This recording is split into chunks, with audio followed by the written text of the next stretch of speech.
O segundo livro dos Reis, capítulo 2.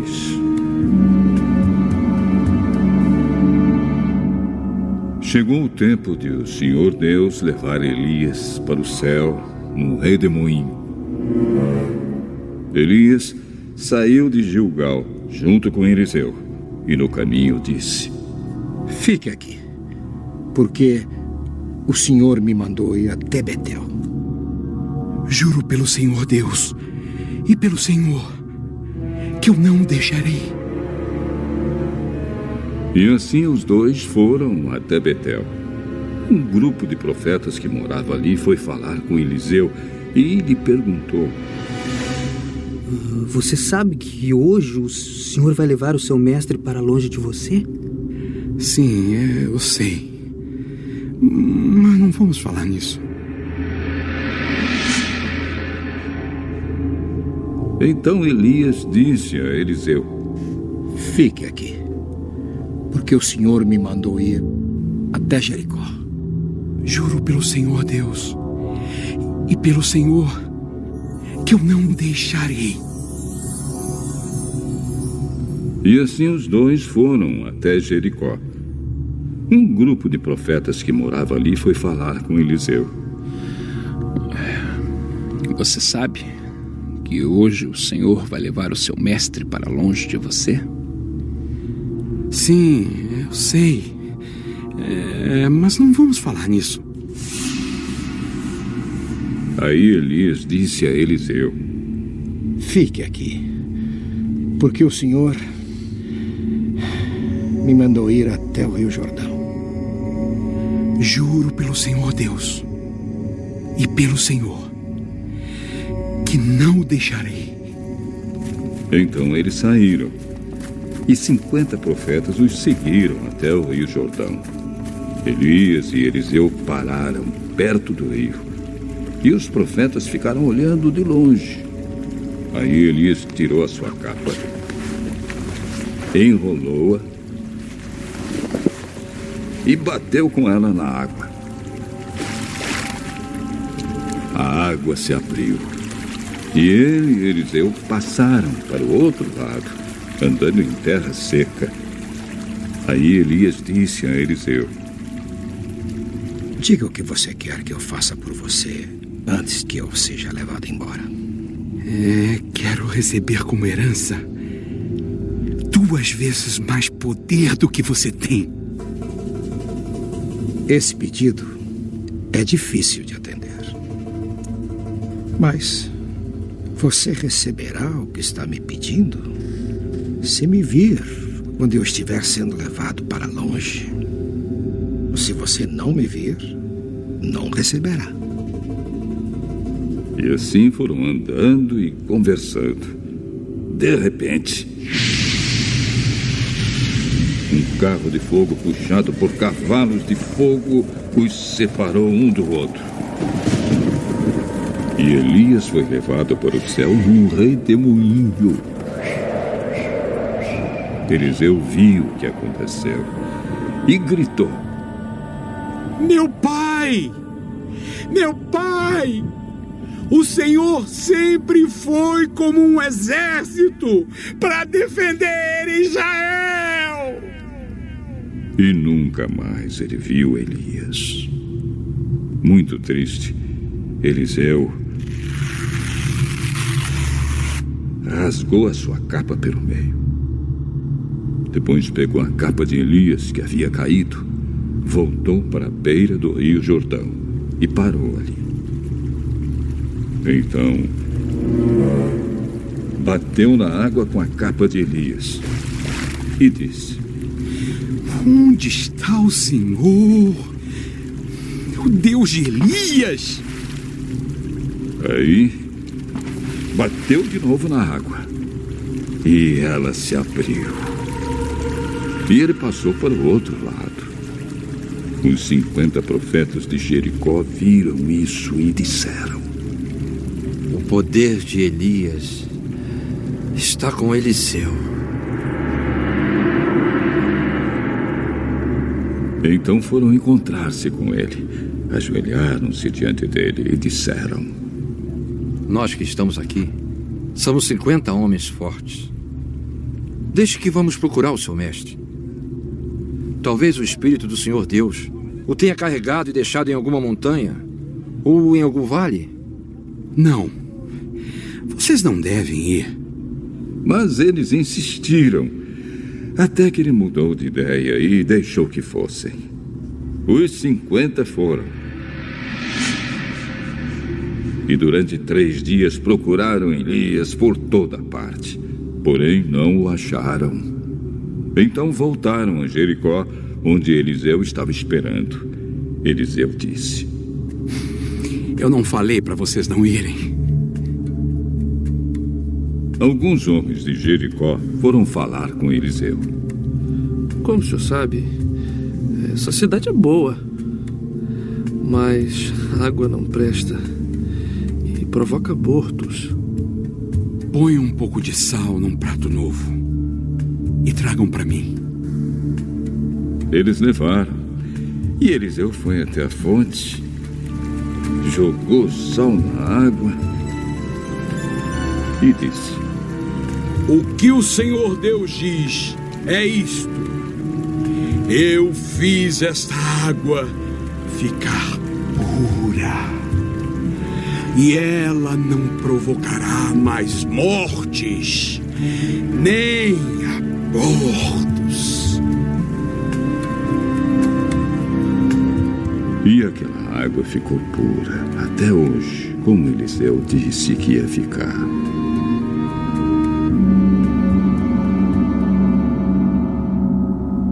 Eliseu saiu de Jericó para ir a Betel. Ele ia andando pela estrada quando alguns rapazes saíram de uma cidade e começaram a caçoar dele, gritando assim: Ô, seu careca! Fora daqui! Fora daqui! Eliseu virou para trás, olhou firme para os rapazes e os amaldiçoou em nome de Deus, o Senhor.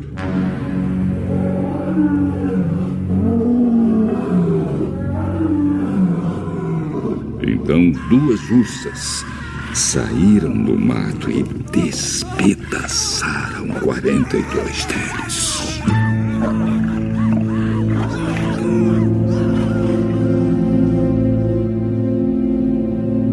Daí Eliseu foi para o Monte Carmelo e depois voltou para Samaria. Leitura complementar. Profetas e Reis, capítulo 17. O chamado de Eliseu. Deus havia ordenado a Elias que ungisse outro para que fosse profeta em seu lugar. A Eliseu, filho de Safate, ungirás profeta em teu lugar. Ele dissera, e em obediência à ordem, Elias saiu em busca de Eliseu. Viajando em direção do norte, como mudada estava a cena do que havia sido apenas pouco tempo atrás. Naquele tempo o solo estava crestado, os distritos agrícolas sem serem trabalhados, pois nem orvalho nem chuva havia caído por 3 anos e meio. Agora por todos os lados a vegetação despontava, como que para compensar o tempo de sequidão e fome. O pai de Eliseu era um rico fazendeiro, um homem cuja família estava entre aqueles que em tempo de apostasia quase universal não tinham dobrado joelhos a Baal. O seu lar era desses onde Deus era honrado e onde a lealdade à fé do antigo Israel era uma regra da vida diária. Em tal ambiente transcorreram os primeiros anos de vida de Eliseu.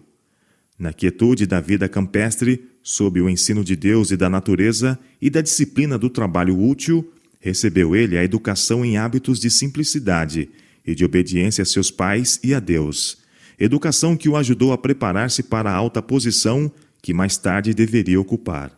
O chamado profético veio a Eliseu, enquanto arava o campo com os servos de seu pai. Ele havia assumido o trabalho que estava mais próximo. Possuía ambas as qualidades, de um líder entre os homens e a mansidão de quem está pronto para servir. De espírito quieto e gentil, era não obstante enérgico e firme. Possuía integridade, fidelidade e o amor e temor de Deus. E na humilde rotina da labuta diária, ganhava força de propósito e nobreza de caráter, crescendo constantemente em graça e conhecimento. Enquanto cooperava com seu pai nos deveres do lar, estava aprendendo a cooperar com Deus. Pela fidelidade em pequenas coisas, Eliseu estava se preparando para encargos mais pesados. Dia a dia, mediante experiência prática, capacitava-se para uma obra mais ampla e mais alta. Ele aprendeu a servir. E, havendo aprendido isto, aprendeu também como instruir e dirigir. A lição é para todos. Ninguém pode saber qual é o propósito de Deus em sua disciplina, mas todos podem estar certos de que a fidelidade em pequenas coisas é a evidência da capacidade para responsabilidades maiores. Cada ato da vida é uma revelação do caráter, e unicamente aquele que nos pequenos deveres prova-se um obreiro que não tem de que se vergonhar, pode ser honrado por Deus com mais alto serviço. Aquele que sente não ser de qualquer consequência a maneira como realiza suas pequenas tarefas, prova-se incapaz para uma posição mais honrosa. Ele pode imaginar-se inteiramente competente para assumir maiores encargos, mas Deus olha mais no fundo do que na superfície. Depois de testado e provado, está escrita contra ele a sentença: pesado foste na balança, e foste achado em falta. Sua influência reage sobre ele mesmo.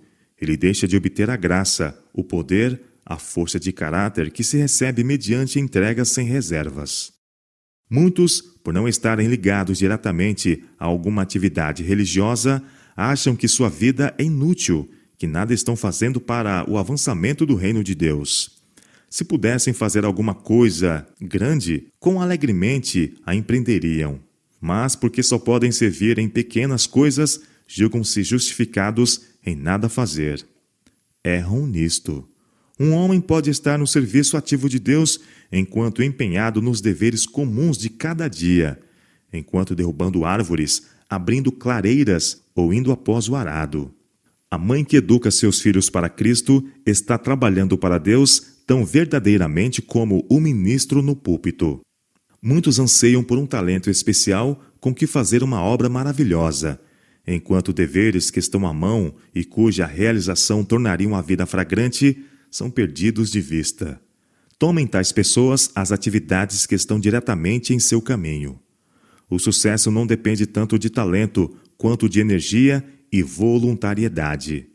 Não é a posse de esplêndidos talentos que nos capacita a prestar serviço aceitável, mas a conscienciosa realização dos deveres diários, o espírito contente, o interesse sincero e sem afetação no bem-estar alheio. Na mais humilde sorte pode ser encontrada a verdadeira excelência. As tarefas mais comuns, executadas com amorável fidelidade, são belas à vista de Deus. Passando Elias, divinamente dirigido na busca de um sucessor, pelo campo que Eliseu estava arando, lançou sobre os ombros do jovem o manto da consagração. Durante a fome, a família de Safate tinha se relacionado com a obra e missão de Elias. E agora o Espírito de Deus impressionou o coração de Eliseu quanto ao significado do ato do profeta. Isto foi para ele o sinal de que Deus o havia chamado para ser o sucessor de Elias. Então deixou ele os bois e correu após Elias e disse: Deixe-me beijar a meu pai e a minha mãe, e então te seguirei.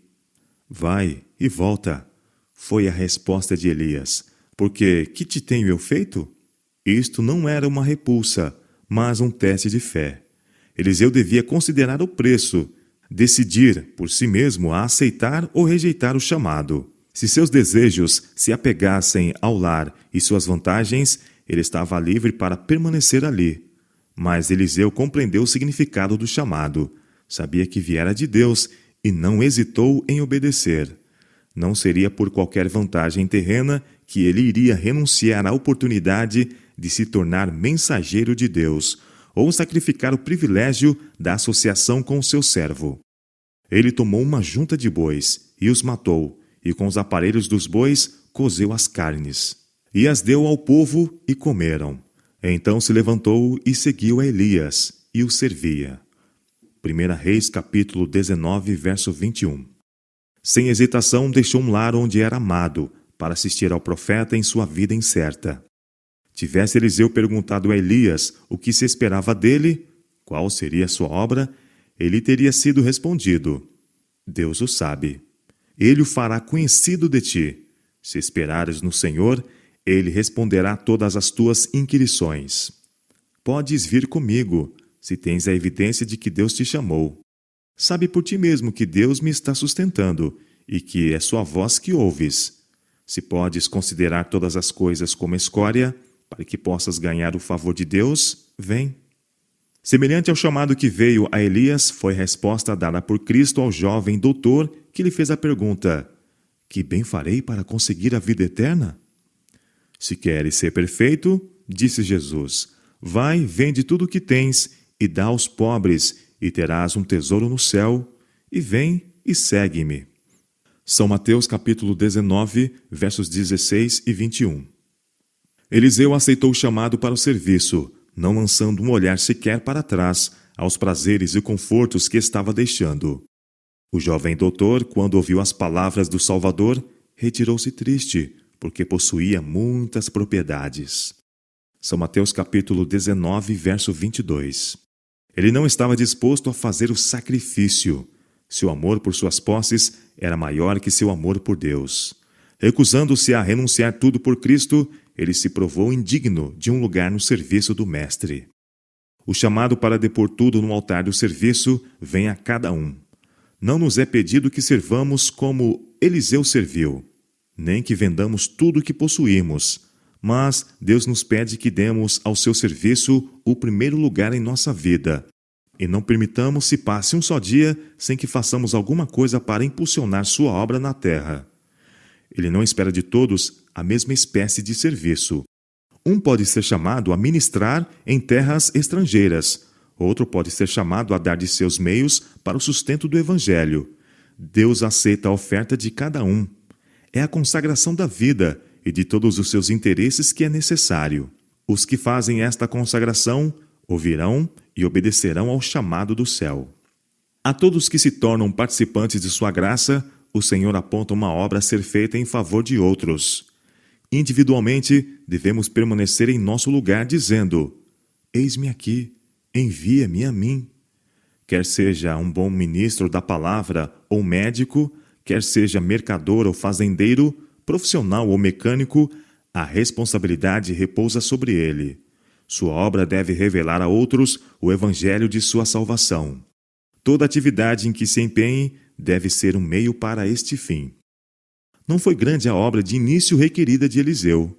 Deveres comuns ainda constituíam sua disciplina. É dito dele que derramava água nas mãos de Elias, seu mestre.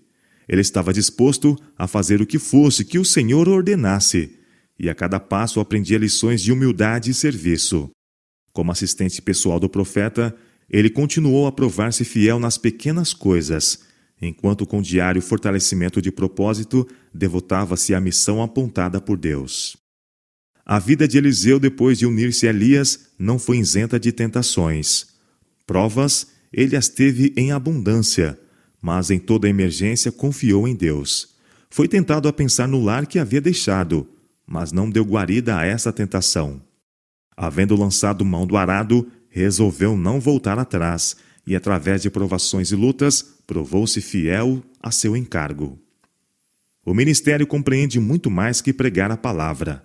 Significa educar jovens como Elias educou Eliseu, tirando-os de seus deveres comuns e dando-lhes responsabilidades para levarem na obra de Deus. Há no ministério homens de fé e oração, homens que podem dizer: o que era desde o princípio, o que ouvimos, o que vimos com os nossos olhos, o que temos contemplado e as nossas mãos tocaram a palavra da vida. O que vimos e ouvimos, isso vos anunciamos. 1 São João capítulo 1, versos 1 a 3. Obreiros jovens, inexperientes, devem ser treinados por trabalho prático, em associação com esses experimentados servos de Deus. Assim, aprenderão como levar as cargas. Os que assumem este treinamento de jovens obreiros estão fazendo um nobre serviço. O Senhor mesmo coopera com seus esforços. E os jovens, sobre quem têm sido pronunciadas as palavras de consagração, cujo privilégio é estar em íntima associação com obreiros piedosos e fervorosos, devem aproveitar o máximo de suas oportunidades. Deus os tem honrado por havê-los escolhidos para o seu serviço e por havê-los colocado onde possam alcançar maior habilidade para isto. E eles devem ser humildes, fiéis, obedientes e dispostos para o sacrifício. Se submeterem à disciplina de Deus, seguindo suas indicações e escolhendo seus servos como seus conselheiros, redundarão em homens justos, firmes e de princípios elevados, a quem Deus pode confiar responsabilidades. Ao ser o evangelho proclamado em sua pureza, homens serão chamados do arado e das atividades comerciais comuns que ocupam em grande medida a mente, e serão educados em associação com homens de experiência. Ao aprenderem o trabalho com eficácia, proclamarão a verdade com poder. Através das maravilhosas operações da divina providência, montanhas de dificuldades serão removidas e lançadas no mar. A mensagem que significa tanto para os habitantes da terra será ouvida e entendida. Os homens saberão o que é a verdade.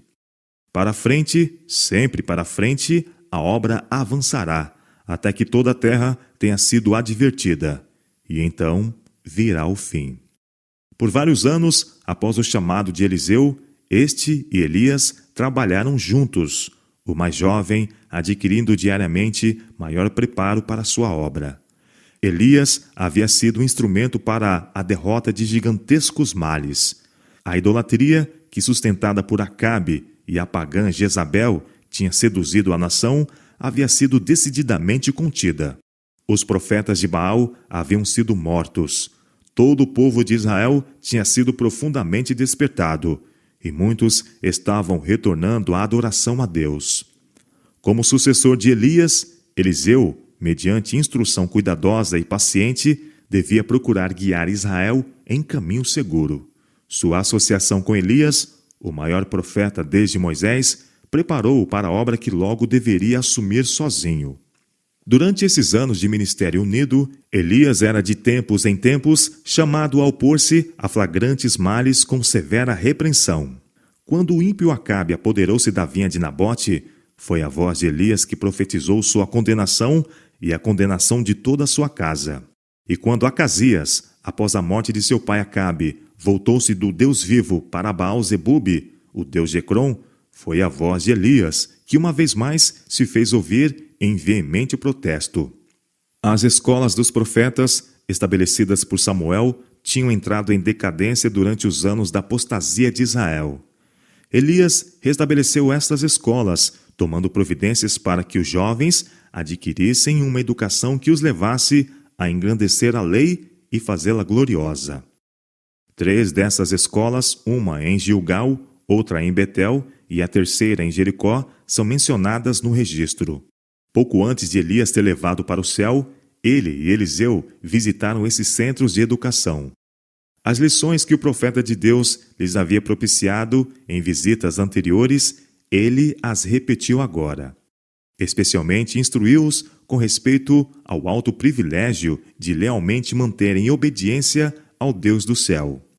Imprimiu-lhes também na mente a importância de permitirem que a simplicidade marcasse cada aspecto de sua educação. Somente assim poderiam receber a modelagem do céu e saírem para trabalhar nos caminhos do Senhor. O coração de Elias se encheu de júbilo quando viu o que estava sendo alcançado por meio dessas escolas. A obra de reforma não estava completa, mas ele podia verificar, através do reino, a exatidão das palavras do Senhor. Também eu fiz ficar em Israel 7.000, todos os joelhos que se não dobraram a Baal, e toda a boca que não o beijou. 1 Reis, capítulo 19, verso 18. Enquanto Eliseu acompanhava o profeta em sua rotineira visita de escola a escola, sua fé e resolução foram uma vez mais provadas. Em Gilgal e também em Betel e Jericó, ele foi convidado pelo profeta a retornar. «Fica-te aqui», disse Elias, «porque o Senhor me enviou a Betel». Mas em seu primeiro trabalho de guiar o arado, Eliseu havia aprendido a não fracassar, nem se desencorajar. E agora que havia lançado mão do arado em outro ramo do dever, não poderia deixar-se desviar de seu propósito. Ele não se afastaria de seu mestre, enquanto tivesse oportunidade de granjear maior capacidade para o serviço. Desconhecida por Elias, a revelação de que estava para ser trasladado fora dada a conhecer aos seus discípulos nas escolas dos profetas, e em particular a Eliseu.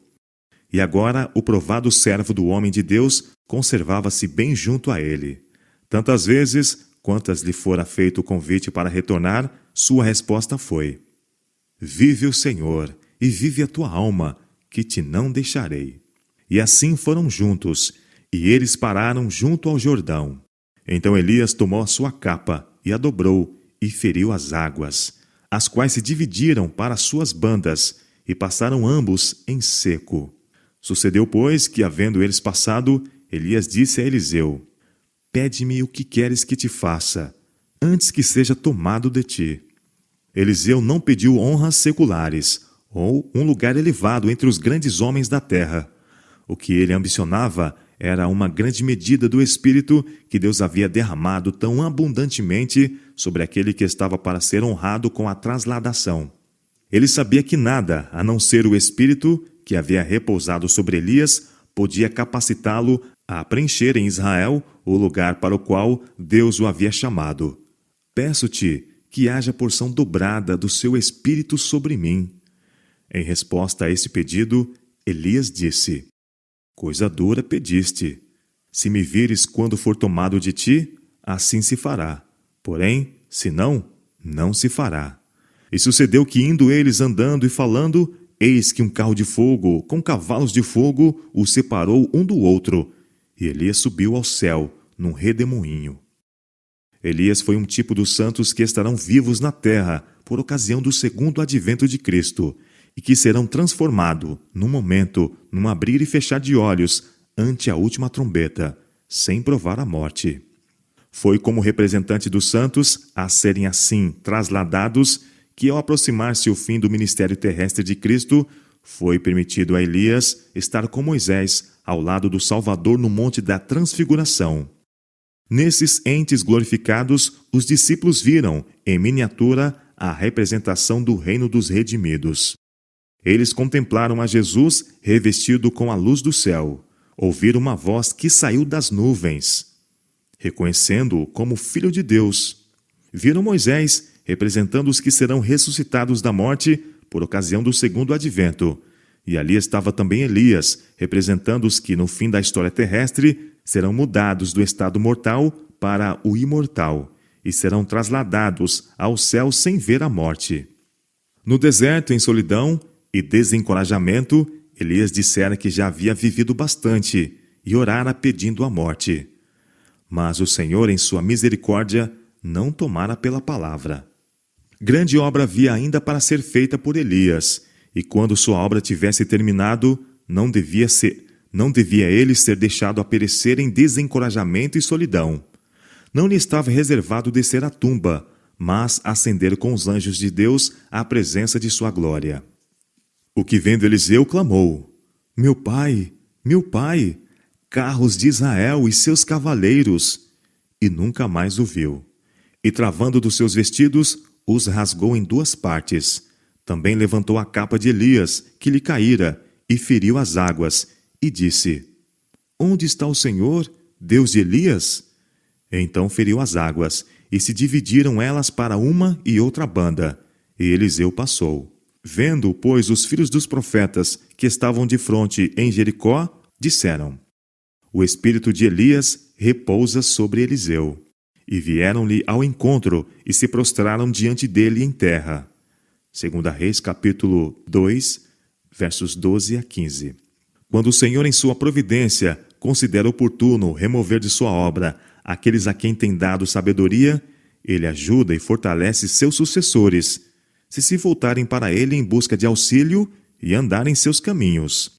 Podem eles ser mesmo os mais sábios que seus predecessores. Podem, pois, tirar proveito de suas experiências e de seus erros adquirir sabedoria. Daí em diante, Eliseu ocupou o lugar de Elias. Aquele que havia sido fiel no mínimo, devia provar-se igualmente fiel no máximo. Profetas e Reis, capítulo 18. As águas purificadas. Nos tempos patriarcais, a campina do Jordão Era toda bem regada, como o jardim do Senhor. Foi nesse aprazível vale que Ló escolheu estabelecer seu lar, quando armou suas tendas até Sodoma. Gênesis capítulo 13, versos 10 e 12. No tempo em que as cidades da planície foram destruídas, a região em redor tornou-se um desolado ermo, constituindo desde então parte do deserto da Judéia. Uma porção da bela campina permaneceu, com suas fontes e torrentes vivificantes, para alegrar o coração do homem. Nesse vale, rico de campos de cereais e florestas de tamareiras e outras árvores frutíferas, as hostes de Israel tinham acampado depois de cruzar o Jordão, e participavam pela primeira vez dos frutos da terra prometida. Perante eles erguiam-se os muros de Jericó, baluarte pagão, o centro do culto de Astarote, a mais vil e mais degradante de todas as formas cananeias de idolatria. Logo seus muros foram postos abaixo, e seus habitantes mortos. E ao tempo de sua queda, foi feita na presença de todo Israel a solene declaração: Maldito diante do Senhor seja o homem que se levantar e reedificar esta cidade de Jericó. Perdendo seu primogênito afundará, e sobre seu filho mais novo lhe porá as portas. Josué capítulo 6, verso 26. 5 séculos se passaram. O local jazia desolado, amaldiçoado de Deus. Até mesmo os mananciais que haviam feito residência nessa porção da campina tão desejável sofreram os efeitos causticantes da maldição. Mas nos dias da apostasia de Acabe, quando foi revivida a influência do culto de Astarote, por intermédio de Jezabel, Jericó, a antiga sede desse culto, foi reconstituída, embora a terrível preço para o seu reconstrutor. E El, o Betelita, morrendo Abirão, seu primogênito, afundou, e morrendo Segube, seu último, pôs as suas portas, conforme a palavra do Senhor. 1 Reis, capítulo 16, verso 34. Não muito distante de Jericó, em meio de bosques frutíferos, estava uma das escolas dos profetas, e para lá se dirigiu Eliseu após a ascensão de Elias. Durante sua estada entre eles, os homens da cidade vieram ao profeta e disseram: Eis que é boa a habitação desta cidade, como meu senhor vê, porém as águas são más e a terra é estéril.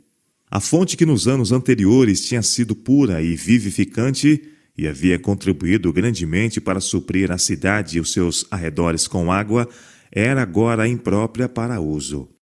Em resposta ao apelo dos homens de Jericó, Eliseu disse: Trazei-me uma salva nova, e ponde nela sal. Havendo recebido isto, saiu ele ao manancial das águas, e deitou sal nele, e disse: Assim diz o Senhor: sararei estas águas, não haverá mais nelas morte nem esterilidade.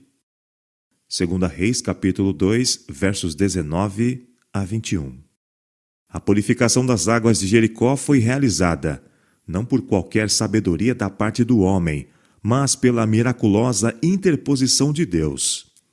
Aqueles que haviam reconstituído a cidade eram indignos do favor do céu. Contudo, aquele que faz que seu sol se levante sobre maus e bons, e a chuva desça sobre justos e injustos, achou oportuno, neste caso, revelar, através do toque de sua compaixão, seu desejo de sarar Israel de seus males espirituais. A restauração fora permanente. Ficaram, pois, sãs aquelas águas até o dia de hoje, conforme a palavra que Eliseu tinha dito. 2 Reis, capítulo 2, verso 22. De século a século, as águas têm fluído, tornando esta parte do vale um oásis de beleza. Muitas são as lições espirituais a serem tiradas da história da cura das águas. A salva nova, o sal, o manancial, tudo é altamente simbólico. Lançando o sal no manancial amargo, Eliseu ensinava a mesma lição espiritual dada séculos mais tarde pelo Salvador a seus discípulos, quando declarou: Vós sois o sal da terra. O sal, misturando-se com a fonte poluída, purificou suas águas, elevou vida e bênção onde antes havia sequidão e morte. Quando Deus compara seus filhos ao sal, ele deseja ensinar-lhes que seu propósito em fazê-los súditos de sua graça é que possam tornar-se instrumentos na salvação de outros. O objetivo de Deus em escolher um povo perante todo o mundo não foi apenas para que pudesse adotá-lo como seus filhos e filhas, mas para que através deles o mundo pudesse receber a graça que resulta em salvação. Quando o Senhor escolheu Abraão, não foi somente para que ele fosse o especial amigo de Deus, mas um conduto dos privilégios peculiares que o Senhor deseja outorgar às nações. O mundo necessita de evidências de sincero cristianismo. O veneno do pecado está em operação no coração da sociedade. Cidades e vilas estão mergulhadas em pecado e corrupção moral. O mundo está cheio de enfermidades, sofrimento e iniquidade. Perto e longe estão almas em pobreza e ansiedade, carregadas com o senso da culpa e perecendo por falta de uma influência salvadora. O evangelho da verdade é posto sempre perante eles, contudo eles perecem, porque o exemplo dos que deviam ser-lhes um cheiro de vida é um cheiro de morte. Suas almas bebem a amargura, porque as fontes estão envenenadas, quando deviam ser como uma fonte de água que salta para a vida eterna. O sal deve ser misturado com a substância a que é adicionado. Ele precisa penetrar e infundir-se nela, para que esta seja preservada. Assim, é através de associação e contato pessoal que os homens são alcançados pelo poder salvador do Evangelho. Eles não são salvos como massas, mas como indivíduos. A influência pessoal é um poder.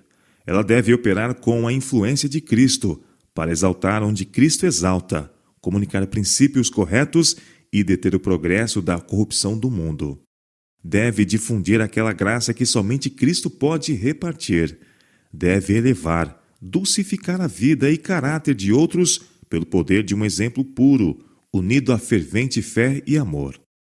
Do manancial de Jericó, até então poluído, o Senhor declarou: sararei estas águas, não haverá mais nelas morte nem esterilidade. A corrente poluída representa a alma que está separada de Deus. O pecado não somente separa de Deus, mas destrói na alma humana tanto o desejo como a capacidade de conhecê-lo. Através do pecado, todo o organismo humano fica transtornado, a mente é pervertida, corrompida a imaginação, as faculdades da alma se degradam. A ausência de religião pura, de santidade de coração. O poder convertedor de Deus não opera na transformação do caráter. A alma fica debilitada e, por falta de força moral para vencer, é poluída e aviltada. Para o coração que foi purificado, tudo está mudado. A transformação do caráter é o testemunho para o mundo de que Cristo habita no ser. O Espírito de Deus produz nova vida na alma, levando os pensamentos e os desejos à obediência à vontade de Cristo. E o homem interior é renovado segundo a imagem de Deus.